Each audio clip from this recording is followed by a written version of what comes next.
Allez, après les hommes, les femmes. Juste avant, hein, j'ai été voir quelles étaient les énergies masculines. Comme j'ai expliqué, on entend, enfin moi personnellement, j'entends, que ce soit au cabinet ou autour de moi, les gens penser. Alors, c'est très bien de penser, hein, je dis pas, mais cependant, ça reste un point de vue et il est forcément erroné puisque teinté de notre vécu. Donc, entendons, mais je pense. Hein, ben pour le coup, oui, moi aussi je pense, mais j'ai pas envie de penser, j'ai envie quelque part un peu de savoir. Malgré tout, chacun croit en ce qu'il veut. Moi, je crois en tout ce qui me fait du bien, donc chacun fait comme il veut. En attendant, moi, je suis là aussi pour voir ce qu'il en est du côté du féminin, puisqu'on a été voir dans le masculin. Comme souvent, j'aime bien faire les deux, pas opposés, mais bon, les deux côtés. On va aller voir si ça se complète ou non, hein, du coup. Allez. Allez, je demande l'autorisation de procéder au transfert de l'énergie féminine sur moi-même. Ai-je l'autorisation? C'est oui. Par changement du muscle indicateur, montre-moi que le transfert est effectué. Ok. Je suis Adeline, c'est non. Je suis l'énergie du féminin, c'est oui. Donc pour rappel, hein, quand ça tient, c'est que c'est oui. Quand ça lâche, c'est que c'est non. Très bien. Alors, nous allons voir quel est cet objectif principal concernant le féminin. Méridien d'énergie, toujours la même chose. Hein. Maître du cœur, cœur, estomac, triple chakra, intestin, glottis, sirin, poumon, foie, vésicule biliaire, gros intestin, foie. Très bien. Eh bien, c'est le changement. Là, ce que c'est en train de nous dire, c'est qu'au niveau du changement, c'est délicat pour le féminin. Alors, bon, il est fort probable que le féminin se soit hyper adapté au fur et à mesure des années, des décennies, des pays, de tout ce qu'on veut, de tout ce qui se vit. Je l'entends. Mais que s'adapter, c'est quand même bien. Le changement reste aussi une notion d'évolution. La nature ne change pas pour se Enfin, la nature, on va dire les conditions climatiques peut-être, mais parce que c'est une adaptation. Pour nous, ça change, ça se détériore, mais qui sait, si ça se trouve, c'est pas le cas. D'ailleurs, je suis en train de me dire que c'est intéressant de savoir ce qu'il en est. Je verrai ça plus tard. En tout cas, là, le changement, clairement, c'est pas OK. Il y a une notion probablement de s'accrocher aux choses telles qu'elles sont parce qu'on s'y est peut-être hyper adapté et que les voir changer, c'est contraignant. On va aller voir dans quelle sphère. Alors, OK. Émotionnel. Eh ben, c'est très... J'adore. C'est très pertinent. Je vais voir le reste encore. Super. Eh bien, dans la sphère émotionnelle, je dis que c'est pertinent et ça me fait sourire parce que nous étions aussi dans la sphère émotionnelle pour le masculin, mais pas dans le même méridien, donc pas face au changement. Plutôt, c'était au fait d'intégrer les leçons de vie. Et là, la phrase qui apparaît, c'est « J'exprime mes émotions comme il convient ». Voilà, ça tient pas du tout, quoi. Je le sens même jusque dans ma main. Pendant que je dis la phrase, c'est clair, même dans ma tête, je sais que ça ne tiendra pas, je sens ce stress-là. Il y a une notion comme quoi, je ne peux pas voir les choses changer, ou les choses ne peuvent pas changer à l'intérieur de moi, à savoir que, globalement, je crois que je n'exprime pas mes émotions comme il convient. Et les hommes aussi, c'était émotionnel. Eux avaient un stress quant au fait de se nourrir d'émotions positives. Nous, c'est peut-être le cas, mais peut-être à l'excès, ou peut-être que c'est pas comme il convient, c'est peut-être exagéré. On va voir, mais émotionnellement, hommes et femmes, ben, globalement, ça va être la marge d'amélioration, d'être plus OK avec son émotionnel. Par chance, c'est la boussole. Donc c'est bien parce que ben, ça nous dit écoute davantage ton émotion, sois plus au clair avec elle, écoute vraiment ce qu'elle te dit et exprime ça au lieu de s'adapter aux émotions, de s'adapter à ce qu'on attend. Hein, comme expression de l'émotion, c'est peut-être ça aussi. Hein, il y a de grandes chances. De suite, ça me fait penser à à la façon dont les filles, les petites filles sont élevées. Hein. Une fille, dans les croyances en général, ça pleurniche, ça pleure pour un rien, c'est exagéré, c'est cyclique. Globalement, on a nous-mêmes, alors en tant que femme, pour le coup j'en parle aussi, en plus c'est vrai que j'ai même pas pensé à m'inclure dedans, mais bon, j'en fais partie malgré tout, cette notion que quand une émotion nous traverse et qu'il faut, enfin il faut, nous venons à exprimer cette émotion, elle est pas convenable comme il convient. L'émotion du féminin n'est pas convenable, elle dérange globalement. Donc c'est à ça que ça me fait penser. En tout cas, c'est cette notion que c'est pas convenable, ça convient pas d'exprimer mon émotion. Alors en sachant que le féminin, ses émotions ne sont pas convenables, que donc est-ce qu'on les bafoue, est-ce que bon, en tout cas c'est ce qui fait qu'on ne peut pas changer. Donc si on ne change pas ou si les choses ne changent pas, parce que émotionnellement ça risque de réveiller des émotions qui ne seraient pas convenables. Donc du coup nous deviendrions des personnes pas convenables. On va déranger, et le masculin qui lui a des difficultés à se nourrir du positif. Bon, ben, globalement, j'ai envie de dire, c'est un petit peu ce qui va nous séparer, si on n'est pas chacun de nous au clair avec notre émotionnel. Encore que là, il ne s'agit pas de notion de couple, hein, mais plus de complémentarité, hommes et femmes complémentaires. J'entends comme un frère et une sœur ou un ami, peu importe, vraiment que population complémentaire, hein, humain complémentaire, les deux faces d'une même pièce. Déjà, on est sur la même problématique sur différentes choses, quoi. Mais on reste sur l'émotion. Allez, on va aller chercher. Alors déjà, non, on va aller demander. Ok, il y a également un auto-sabotage. Je veux mener une vie heureuse. C'est oui. Je veux mener une vie misérable. Ok, c'est non. Donc là, on va aller voir, on va continuer. Je mérite une vie heureuse. Ah, je mérite une vie heureuse. C'est non. Je mérite une vie misérable. Ok, c'est non. Bon, il y a quand même un conflit, mais au mérite, hein. On mérite. Alors, on mérite, non, on ne mérite rien, j'ai envie de dire, presque, cette notion que je veux mener une vie heureuse. Enfin, oui, je la veux, mais je ne la mérite pas. Je dois donc brimer peut-être ces émotions qui ne sont pas convenables. Allez, pour chacune, hein, ça va être différent. Enfin, différent. On reste sur les mêmes lignées, mais pour des raisons différentes, puisque notre vécu n'est pas le même. D'où l'intérêt d'avoir une séance personnalisée. Mais là, c'est déjà des belles prises de conscience. Allez, on va aller voir en quoi. Alors, ok, tac, tac, tac, tac, tac. Intestin grêle. Donc, intestin grêle, c'est la capacité à tirer des leçons de ses propres expériences, hein, de manière à pouvoir affirmer qui l'on est. En effet, là, ce qui apparaît, c'est qu'on ne mériterait pas une vie heureuse puisqu'on a des difficultés à intégrer nos expériences passées, peut-être à savoir que ça n'a jamais arrangé personne que de ne pas exprimer ses émotions. Ou nous, par expérience, nous savons que si nous n'exprimons pas nos émotions quand elles sont censées s'exprimer, on se fait du mal à nous.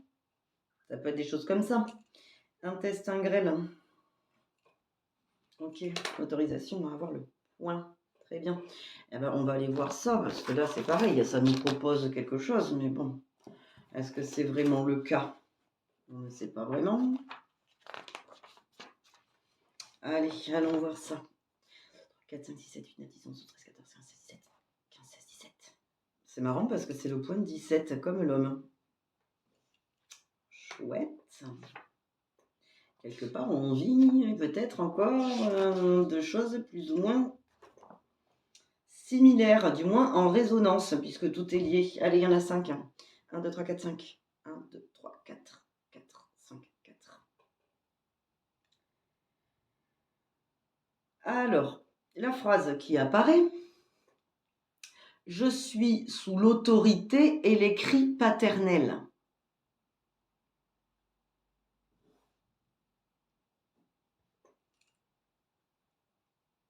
Je laisse un blanc parce que je trouve ça super beau. Enfin, super beau. J'entends.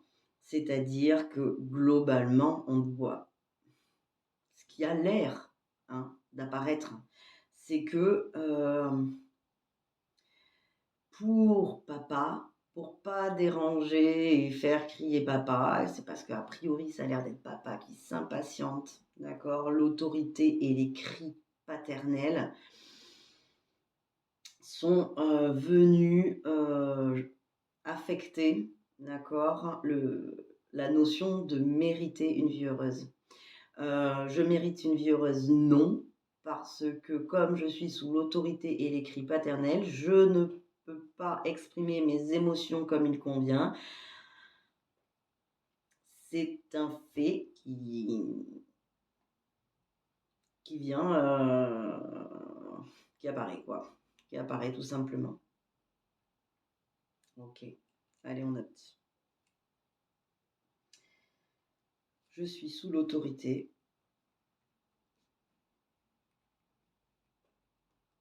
Alors, en sachant que le paternel, l'autorité et les cris paternels, donc papa reste un homme et que lui, avec la séance, la micro-séance là juste avant au sujet des hommes, avait une fragilité quant au fait de ne pas réussir à se nourrir du positif, des émotions positives. Donc, si déjà pour lui, pour papa, ce n'est pas le cas et que c'est compliqué de se nourrir du positif à travers les expériences de vie, face à une petite fille qui a des émotions qui le dérangent, qui ne sont pas vraiment convenables, parce que globalement, lui n'est pas OK avec ses émotions positives, va donc interpréter les émotions de sa fille comme étant négatives, et donc pas convenables. Et donc peut-être brimées, ou enfin, du moins crier, quoi.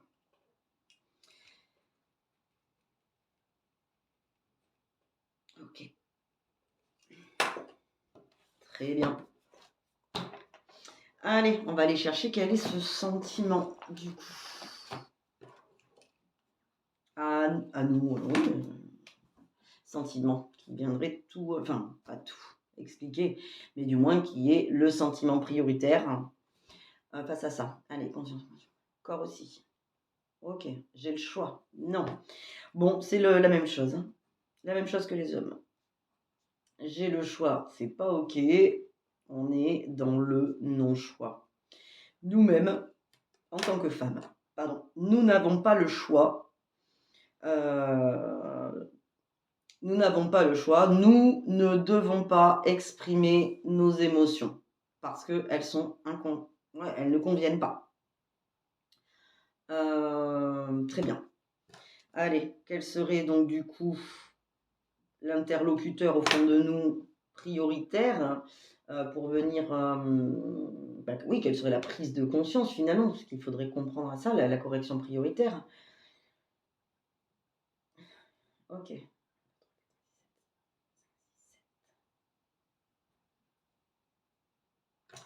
Eh bien, nous sommes sur les critères de performance.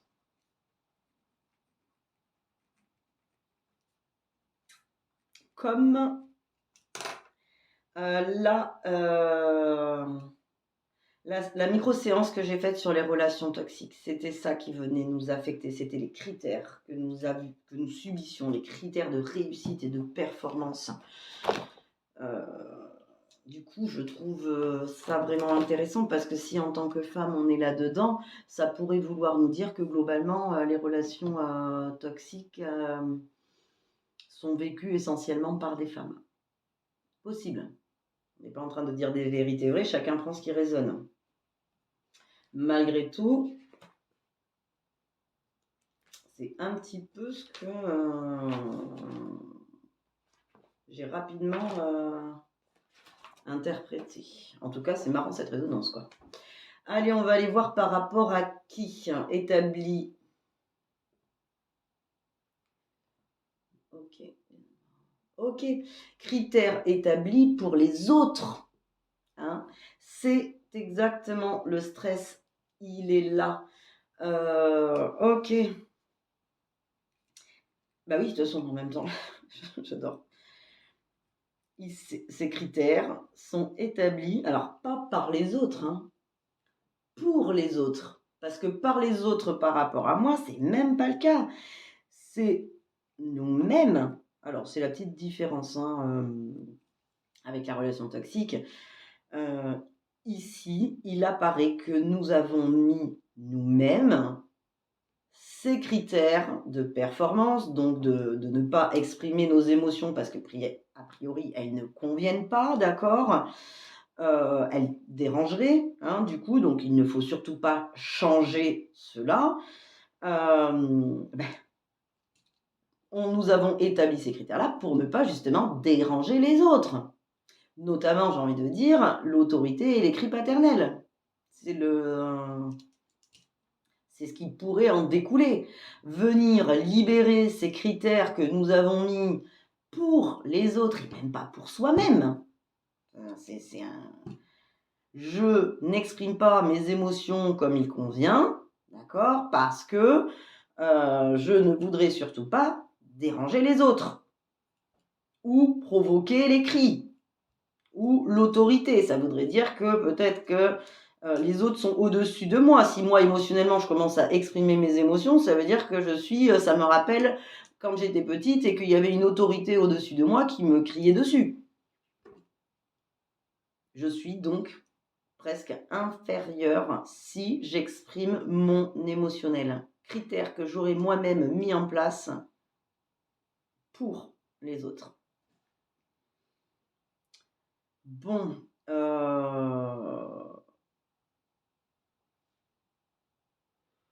dans la relation toxique, c'était par rapport à soi-même. C'était des critères qu'on s'était donnés par rapport à nous, hein, nos propres valeurs de réussite, nos propres critères voilà, de compétition, de performance, machin et tout. C'est la différence. On n'est quand même pas sur la même chose, malgré tout. Pour un peu qu'on soit une femme et qu'on soit dans une relation toxique, on a cette double notion. Bon, par chance, comme ce sont des critères que nous avons établis nous-mêmes pour ne pas déranger les autres, ça veut dire qu'on a cette possibilité-là de se rendre compte que globalement, mettre en place en nous-mêmes des critères pour le bien-être des autres fait qu'on n'a pas le choix, hein, vient nourrir cette notion de non-choix, donc pas de libre arbitre, victime, un peu esclave d'eux, hein, de l'autorité, j'ai envie de dire, du fait victime du fait qu'on laisse les autres avoir autorité sur nous, entre guillemets, en bafouant nos émotions, hein. Du moins en ne les exprimant pas. Parce que si on devait les exprimer, ça ne conviendrait pas. Ça serait peut-être exagéré, allez savoir, chacun a son point de vue. Bon, forcément, en tant que femme, ça me parle un petit peu. Nous pouvons changer ces critères, c'est-à-dire choisir d'en établir de nouveaux, puisque nous ne sommes plus sous l'autorité ou les cris du paternel, d'accord? Qu'aujourd'hui, en étant adulte ou en grandissant, c'est nous-mêmes qui allons établir nos critères, mais pour notre propre bien-être. Et que si cela ne convenait pas d'exprimer nos émotions, quelque part, j'ai un peu envie de dire que c'est le problème de celui que ça dérange. Parce que les émotions sont là pour être exprimées, hein. Elles veulent toutes dire quelque chose. C'est la boussole, c'est notre guide. Et encore une fois, c'est ce qui fait de nous quelqu'un de vivant.